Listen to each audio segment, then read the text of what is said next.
जय श्री कृष्ण। राधे राधे। श्री कृष्ण गोविंद हरे मुरारे, हे नाथ नारायण वासुदेवाय। मित्रों, आज अपनी पुत्रदा एकादशी व्रतनी कथा करिए।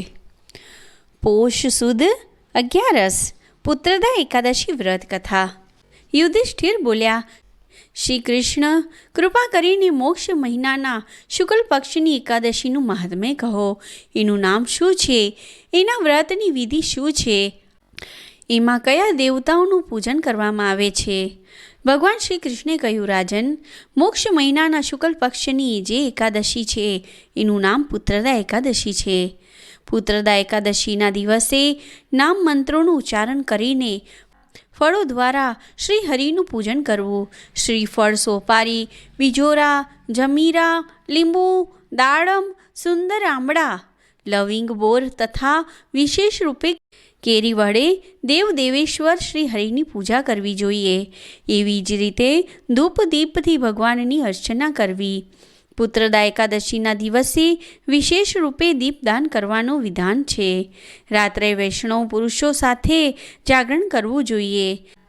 જાગરણ કરનારને એ ફળ મળે છે કે જે ફળ હજારો વર્ષની તપસ્યા કરવાથી પણ નથી મળતું। આ બધા પાપોની હરનારી ઉત્તમ તિથિ છે। ચરાચર જગત સહિત સમગ્ર ત્રિલોકીમાં એના કરતાં મોટી બીજી કોઈ તિથિ નથી।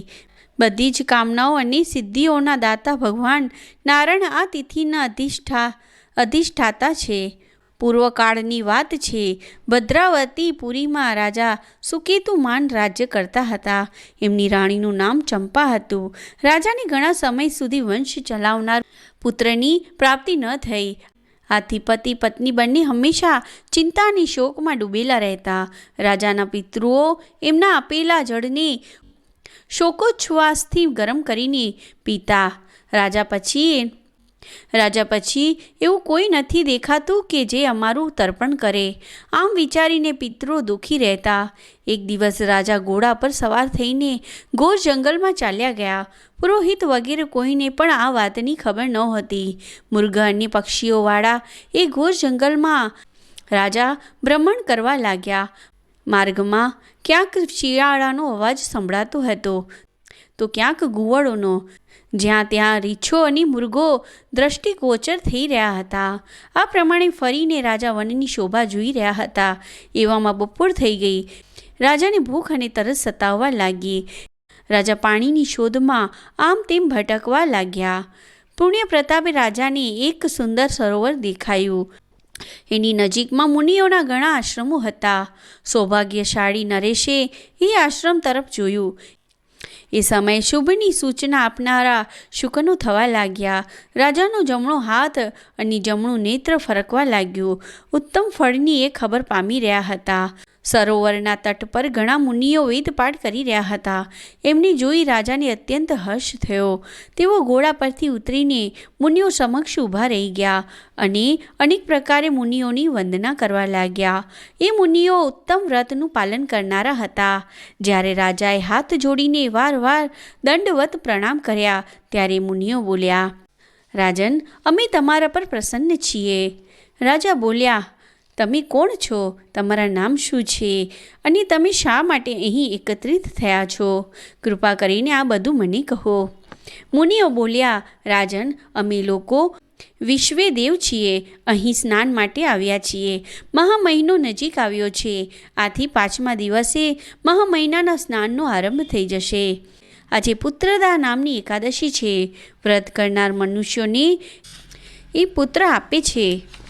રાજાએ કહ્યું, વિશ્વે દેવગણ, જો તમે પ્રસન્ન હો તો મને પુત્ર આપો। મુનિ બોલ્યા, રાજન, આજના જ દિવસે પુત્રદા નામની એકાદશી છે। એનું વ્રત ઘણું વિખ્યાત છે। તમે આજે આ ઉત્તમ વ્રત કરો। મહારાજ, ભગવાન કેશવના પ્રસાદથી તમને ત્યાં ચોક્કસ પુત્ર થશે। ભગવાન શ્રી કૃષ્ણ કહે છે, યુધિષ્ઠિર, આ પ્રમાણે મુનિઓના કહેવાથી રાજાએ ઉત્તમ વ્રત કર્યું। મહર્ષિઓના ઉપદેશાનુસાર વિધિપૂર્વક પુત્રદા એકાદશીનું વ્રત કર્યું।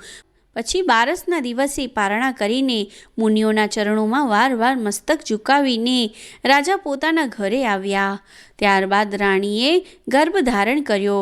પ્રસવનો સમય આવતા રાજાને ત્યાં તેજસ્વી પુત્રની પ્રાપ્તિ થઈ. એણે પોતાના ગુણોથી પિતાને સંતુષ્ટ કરી દીધા.